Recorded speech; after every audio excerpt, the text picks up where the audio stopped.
We caught him. Guess who was behind the scenes in helping Obama? Hillary, Comey spy on Trump. The dishonesty and outright nastiness of the Hillary Clinton presidential campaign was exposed all through the election process. However, the leftist media did their best job of covering up the underhanded shenanigans of Hillary and her staff, and redirected the public's eye back onto the false narrative they had been promoting to shut down Donald Trump's campaign.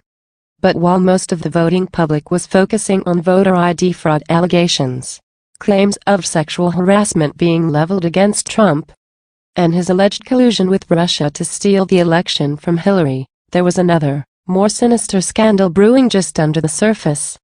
And it finally exploded. Trump's claim that someone within the Obama administration was spying on his campaign headquarters at Trump Tower in order to help Hillary clinch the election has been proven true. It has now been exposed and confirmed that Obama's CIA director, John Brennan, was at the epicenter of the operation to gather information about Trump and his staff that could be used to defeat his campaign and even topple his presidency, if he should be elected. From the American Spectator, an article in The Guardian last week provides more confirmation that John Brennan was the American progenitor of political espionage aimed at defeating Donald Trump. One side did collude with foreign powers to tip the election Hillary's. Seeking to retain his position as CIA director under Hillary, Brennan teamed up with British spies and Estonian spies to cripple Trump's candidacy.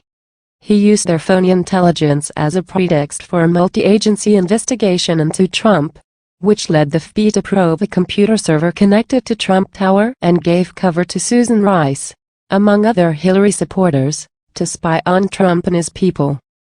Brennan's CIA operated like a branch office of the Hillary campaign, leaking out mentions of this bogus investigation to the press in the hopes of inflicting maximum political damage on Trump.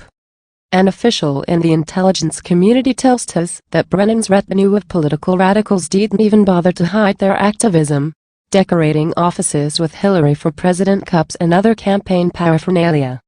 A supporter of the American Communist Party at the height of the Cold War, Brennan brought into the CIA a raft of subversives and gave them plum positions from which to gather and leak political espionage on Trump. He bastardized standards so that these left-wing activists could burrow in and take career positions. Under the patina of that phony professionalism, they could then present their politicized judgments as nonpartisan. Evidently, Brennan wasn't too particular about the veracity of the information he was providing Hillary as long as it was incriminating of Trump.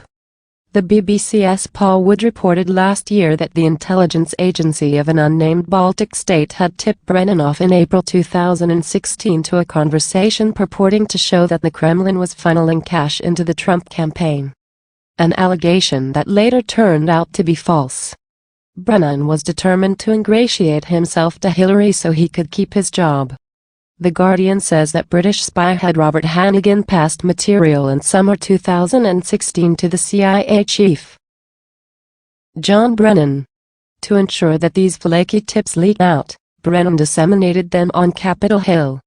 In August and September of 2016, he gave briefings to the Gang of Eight about them, which then turned up on the front page of the New York Times. The oft-repeated memos fair in love and war can definitely be applied to politics, since some politicians, that is, Hillary, will do literally anything to win, and some government employees will do anything to keep their jobs. Now the question becomes, when will they all land in jail?